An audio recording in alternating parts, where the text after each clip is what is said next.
In this series, we'll dive into TIA Portal and the S7-1500 PLC platform. Part 1 covers diagnostics and tools. Part 2 explores user-defined alarms. And Part 3 showcases standards and use cases. Stay tuned for a fun and informative journey into automation technology. Don't forget to like and subscribe. If you have any questions or found this helpful, leave a comment below. In this series, Part 1, for developers working with Simatic products, Profinet Diagnostics are built in by design. At the PI University, we can explore more about their creation through this website. Alarms encode data in two different ways, through diagnostic or process alarms. The diagnostics alarms are generated by the Central Alarm Management and TIA portal at a firmware level. Here, the users can generate custom alarms and also based on this information as a standard. And then finally, the process alarms are user-generated and can contain any number of informational details about the process feedback. Profinet data is produced according to predefined standard formats. This data is available without any extra effort and is an active mechanism within Profinet itself. You might ask why understanding alarm control is so important. This is important because this is how we present and aggregate device data with ease, with no code or even low-code diagnostics. In a Simatic environment, the term system diagnostics is used to describe the diagnostics of devices and modules. These can be distributed I/O, including the modules, drives, even the network connections themselves. All Simatic products have integrated diagnostics functions that allow faults to be detected and rectified. So some of the core topics of today are definitely about diagnostics. We're going to target the S7-1500 diagnostics feature set, and here below you can see an overview of all of them. So the front panel, and behind the actual front panel we can see the CPU itself. It's good to become aware of the functionality here because it can be a clear indication as to what to do next. I like to use what's behind the front panel in order to determine hardware errors. It's really easy to spot a disconnected Profinet port using the link lights, for example. So diagnostics within the display, this is the first thing we typically see when we come up to the PLC. So when you start looking here, you're going to see a large variety of diagnostic possibilities. In the diagnostics section, you can either directly access the information from the diagnostics buffer or view the pending diagnostics messages. In the menu module, the status of the module is represented symbolically. Now we're starting to see some of the features I appreciate about our engineering software platform, particularly TIA Portal's device and network viewers. The online topology provides various diagnostic capabilities. Here we can see that the states of the ports are displayed in different colors to indicate their status. This allows us to diagnose everything from faults to the conditions of subordinate components, with additional diagnostic symbols shown in the upper corners of each device. In the network view, the statuses of online connected devices are displayed symbolically. By double-clicking on these symbols, we can access the device view. In the device view, the statuses are also shown symbolically. Here, we can double-click on the actual device symbol to delve deeper into the diagnostics, taking us directly to the module itself. We can also utilize diagnostics within TIA Portal through the alarm display. In the alarm display tab, the event texts of the devices are listed with details such as the source, date, time, status, event text, info text, and even help. The status indicates whether it's a new, resolved, or acknowledged alarm. We'll explore these features in more detail a bit later. Diagnostics in the TIA Portal project tree provide quick and easy access to all the components in your project. When there is an online connection to the device, the status, faults of subordinate components, and operating modes can all be displayed symbolically. In every CPU and several other modules, we can use the diagnostics buffer to obtain detailed information about all diagnostic events, which are recorded in the sequence of their occurrence. By using the Open in Editor button, you can navigate directly to the device or the specific code where the error occurred. Diagnostic viewers are also available for networking.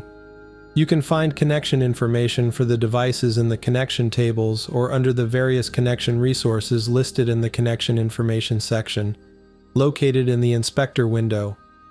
An interesting fact is that we can use the PLC Webserver to maintain a consistent view without needing TIA portal. With the Webserver, you can monitor the CPU over the internet or a corporate intranet. It allows you to query information about devices and modules through an internet browser. This means evaluations and system diagnostics can be performed from any end device. The PLC's Webserver can provide details based on user specifications, with options displayed on the left side of the Webserver interface. For example, you can use the Webserver to view a program's runtime information, a feature introduced in TIA Portal version 16. The benefit of this is that we can reference this viewer to see runtime and track the program's information or the communication load, for example. The benefit of this function is that it helps identify and prevent potential CPU stops caused by excessive program or communication load. By using the Diagnostics viewer within the Webserver and engineering tool, we can utilize traces. These CPU traces are embedded in the PLC and are essential for troubleshooting. For more details about the Webservers, please refer to the manual linked below. Diagnostics with the Webserver and engineering tool also includes Simatic drives. Additionally, we offer diagnostics with displays inside the HMI runtime, which can be found in the toolbox.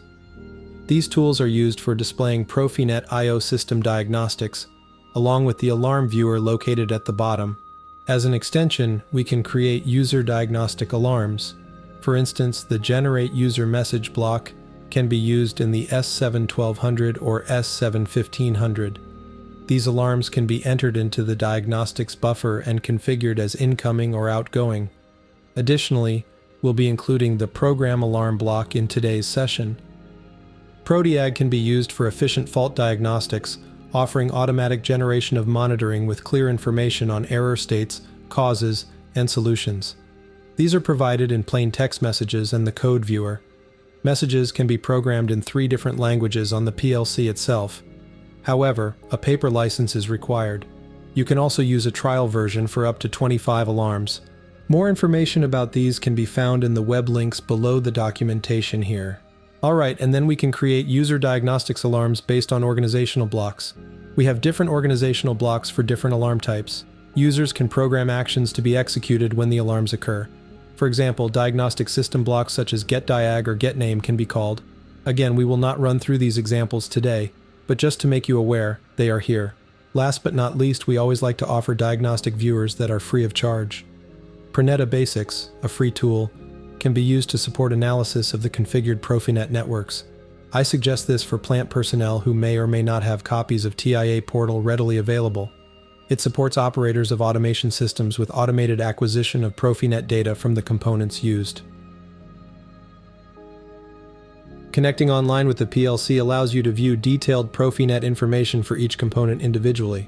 This functionality can also be accessed similarly through the PLC's Webserver. Online diagnostics are also available beyond Profinet. This can be useful for third-party devices or when seeking specific details about a device that Profinet does not provide. Connecting online with the Scalance Managed Network switch provides similar access to view-only data as found in web-based management. Additionally, third-party data can be integrated into the system using the SNMP function library.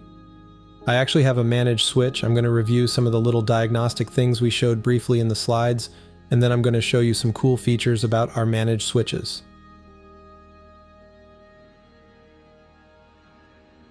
As you can see, I'm already online. When I navigate to the Device and Network section, an important point to highlight is that while I'm online with the PLC, every device associated with it also reports its status. This is indicated by the green checks. Additionally, you can see the assignment details in the bottom corner, showing which devices are linked to the PLC.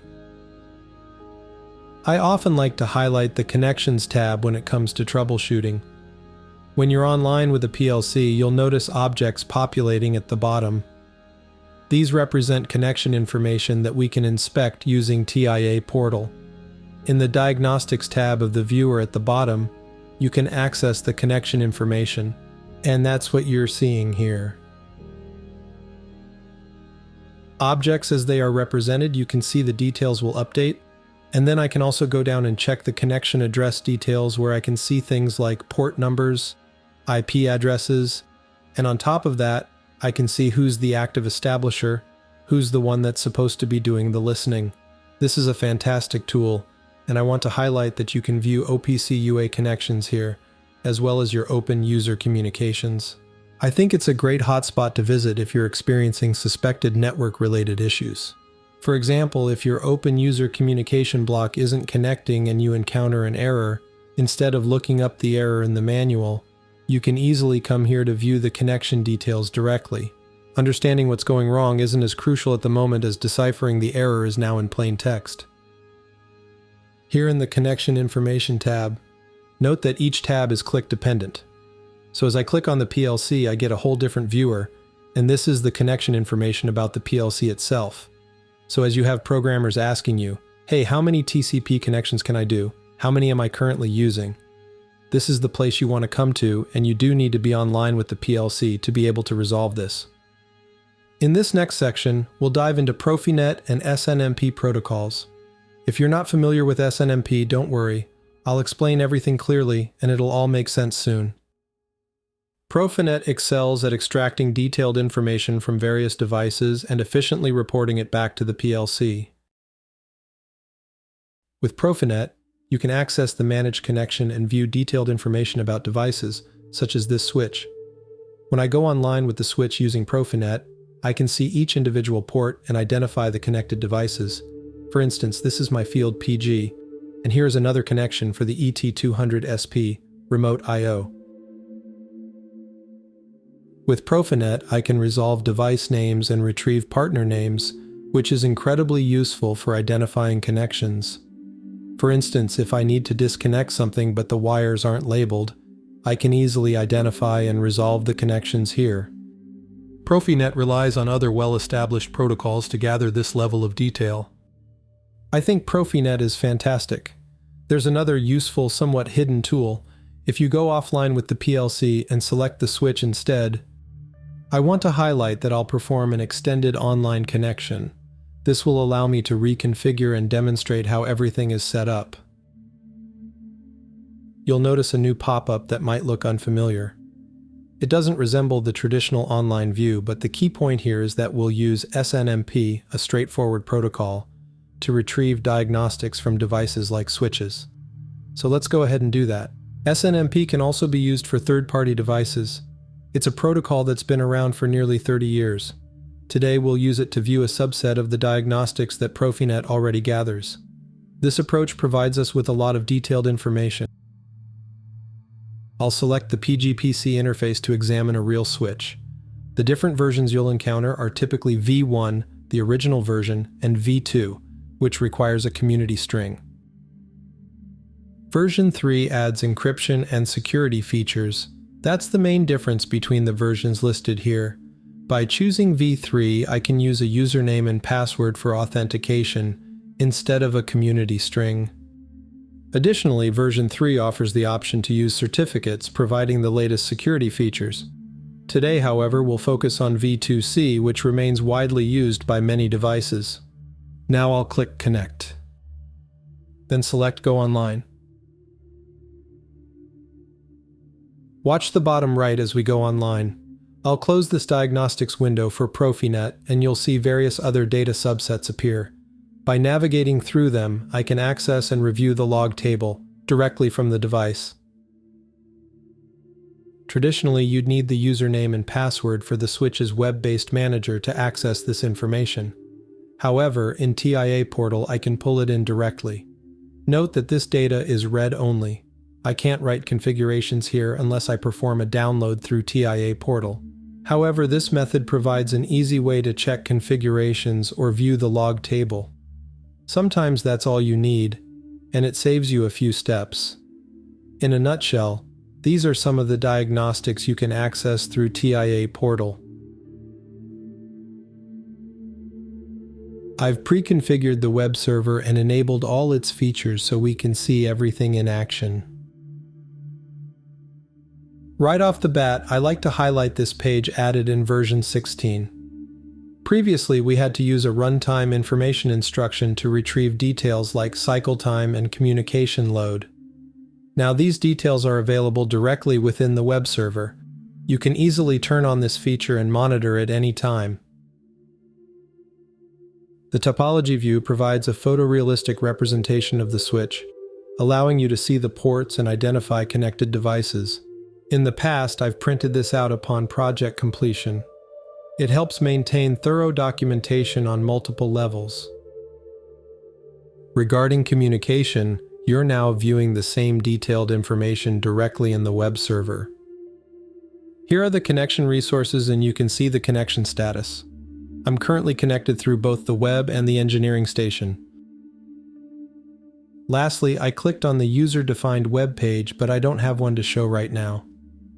If you haven't seen it yet, WinCC view of things for the PLC has some exciting new features. Check out the other videos on this channel, but more importantly, show me this content is important by hitting the like and subscribe buttons. Occasionally, I encounter a programmer unsure about which TIA portal version to use for browsing online, whether it's v14, v15, or v16. In such cases, I recommend they go to the online Diagnostics section of the PLC. In the general section, it's usually quite clear which TIA portal version was used for the download. Another clue can be the firmware version. For example, firmware version 2.9.2 often indicates that TIA portal v17 with update 2 was used. While you can't always rely on this, checking the firmware can be helpful. For diagnostic demos, if you haven't come across this tool yet, I'll be sure to demonstrate it for you. It's called Smart Assistant, and I'll use it to show you a simulated version of an S7-1500 display panel. It's essentially a Siemens industry online support tool that lets you demonstrate the functionality of an S7-1500 PLC without needing the physical hardware. It can often be challenging to provide examples for others, but not anymore. Again, you see TIA portal version 17 in action. Thanks for watching part 1, where we explored various diagnostic options in TIA portal and its programmable products. Stay tuned for part 2, where we'll dive into Simatic options for user-defined alarms and how TIA portal can centrally manage all alarms. Then part 3 will finish us with some clever standards and use cases. Don't miss it.